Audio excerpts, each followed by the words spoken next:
starting to see a couple safeties back with Grant coming back in there and Juan being back in practice. Yeah, I mean, both of them returned to practice. Grant still he has another hurdle to go to be clear for the game, and I think same thing with Juan. We just need to see how he looks in practice and things like that, and make sure we're not rushing him back. But certainly be nice to have those guys back on the field. Our depth was really tested at that position. I thought coming into this year, we had a lot of really good players, but also a lot of depth and guys that had sort of played a lot of football for us, whether it be Ronnie Hickman or DeAnthony Bell or Rodney McLeod in those substitution and reserve roles. But that was certainly tested in this over these last couple games. So yeah, any players you can get back is good. I'd say that Rodney's played at a really high level for us. It's probably not ideal from his, just the number of years he's been in the league for him to be out there playing every single snap for a long period of time. But he certainly has made a lot of plays for us and tackled really well for us. Had that one miss against Oakland or Vegas, but rest of the time has really been a reliable player for us and has given us stability, which you would expect from a veteran player like that. That long catch and run for a touchdown by Smith last week. What do you guys? I guess it was a good play call against man, but what do you guys have to do better on that play to not let? Yeah, I mean, anytime you get traffic and man, they're trying to pick and rub and things like that, you have a decision to make. You either undercut it or you go over the top. If you go over the top, you're basically giving them 6, 7, 8 yards, but you're in good position to be able to stop the play. After that, if you try to undercut it, there's a chance you can make the play and hold it to an incompletion, but also there's a chance it can go for farther. We chose none of the above.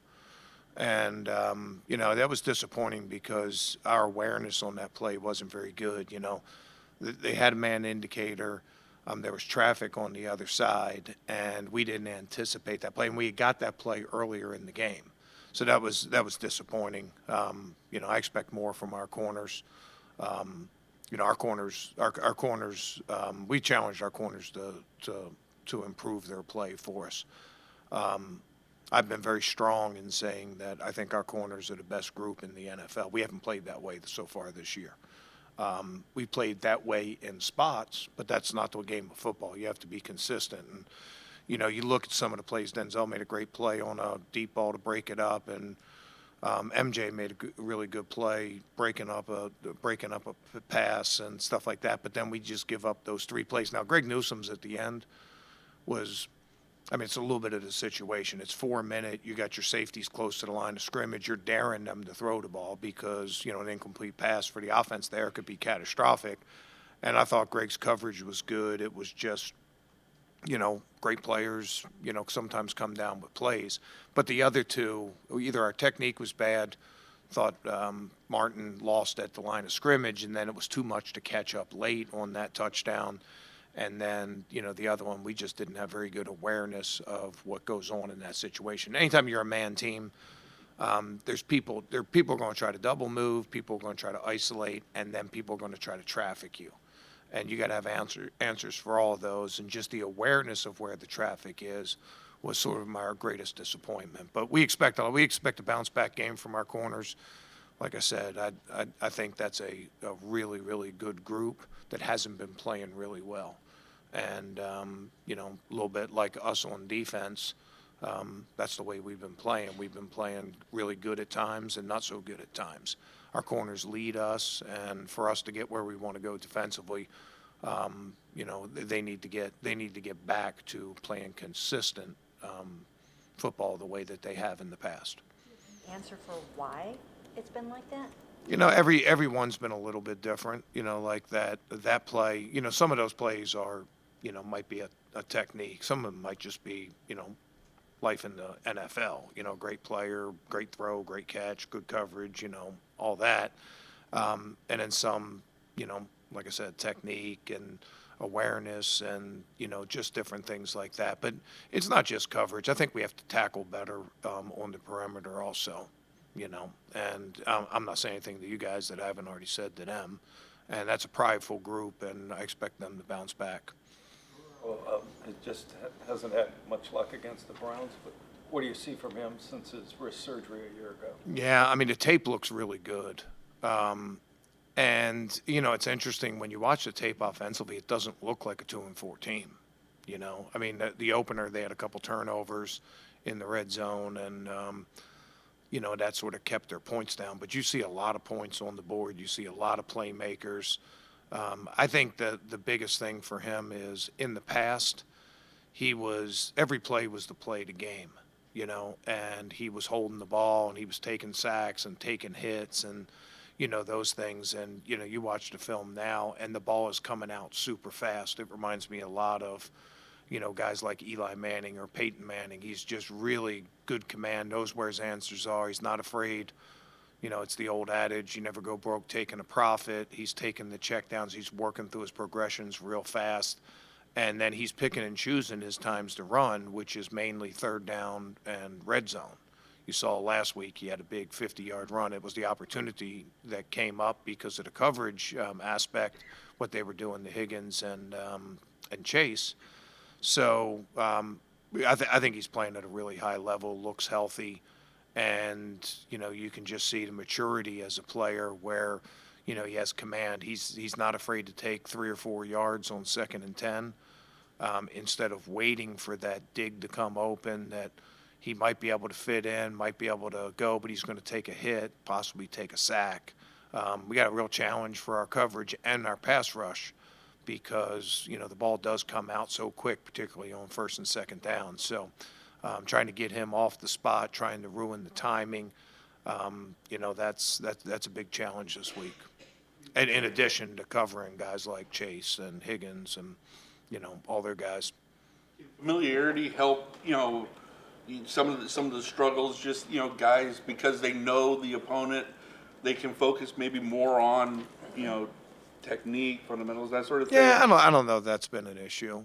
Anytime you play division opponents, there's not a whole lot of secrets, even though it really seems like it's been a long time since we played because the last game of the year last year, you guys know the circumstances with that, and then Burrow wasn't playing, so you can never throw a game out in the NFL, but that game doesn't give us a lot of perspective. So it's been over a calendar year since we've seen our matchups against their matchups and things like that, and so the familiarity with their skill players, a little bit with their scheme, a little bit with the quarterback. They'll have the same familiarity with us. They seem to think they have a better pair of running backs for the shotgun now. What makes a running back better in a shotgun? Well, they've been running a lot more under center this year and a lot more 12 personnel. You go back, they used to be an 11 team, 3 wides, 1 tight end, 1 running back, and that was like 90% of their stuff. And a significant portion of it was shotgun with RPO throws built into it and just, sort of let Burrow deal. And when Joe Mixon was back there, it was mainly sort of inside zone, double team, belly zone. It sort of fit him. But, now they've expanded their run game quite a bit. A lot more traps and a lot more whams and a lot more schemes blocking. You see some San Fran influence in there with some of these tight ends moving. They even get into 2-back sets and run 2-back sets. So you can see, them using their tight ends, particularly 83, sort of the way that San Fran uses their fullback 44. And it's been effective for them, and I think it's probably kept them out of being a little bit so one-dimensional offense. But when it's all said and done, you're trying to tailor your schemes to your players. So Mixon was a really good inside zone runner, so they made no. It wasn't a surprise that they ran a lot more of that last year. They're definitely a lot more 12 personnel, a little bit of 13, getting some extra offensive linemen. That's something that you wouldn't have said, the last couple of years. They're trying to establish a little more physicality with their offense. To you and Michael Hall's debut, and was that workload kind of what you expected from him?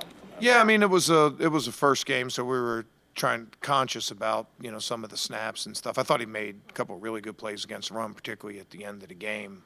And had a couple nice rushes in there. It was good to get his feet wet and get him back out there after a period of inactivity. And we're looking for anybody that can help him rushing the passer, and we think Mike can.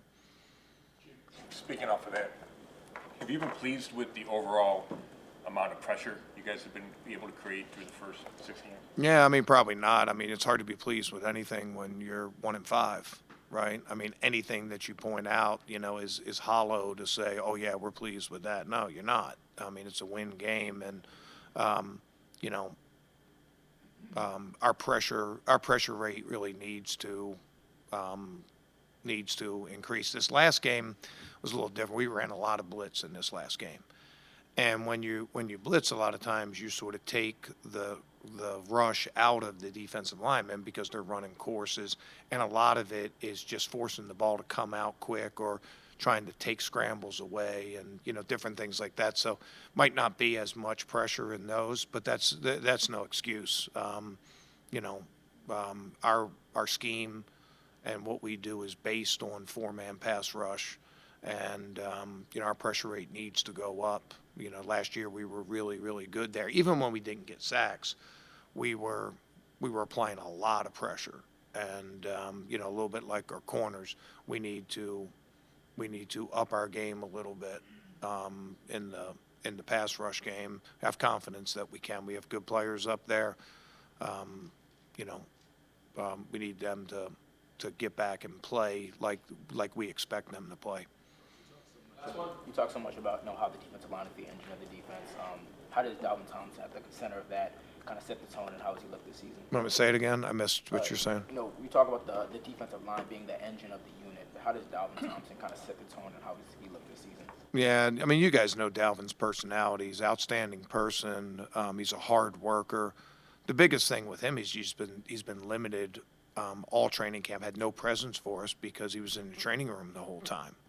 And, he's on our leadership council. He's a very respected guy, and he's a physical player inside. And, we're at our best when we play physical ball and we play with enthusiasm and those kind of things. And, we probably, hopefully we'll see the best from Dalvin as we move forward. He, continues to improve. That was a tough situation, missing all of training camp and coming back and being spotty in there. This last game was a little bit different, but just because perimeter type plays, which I mean, Dalvin's good on those, but his forte is those inside runs and being physical in there and being that presence for us and allowing guys like Jeremiah to be able to run clean.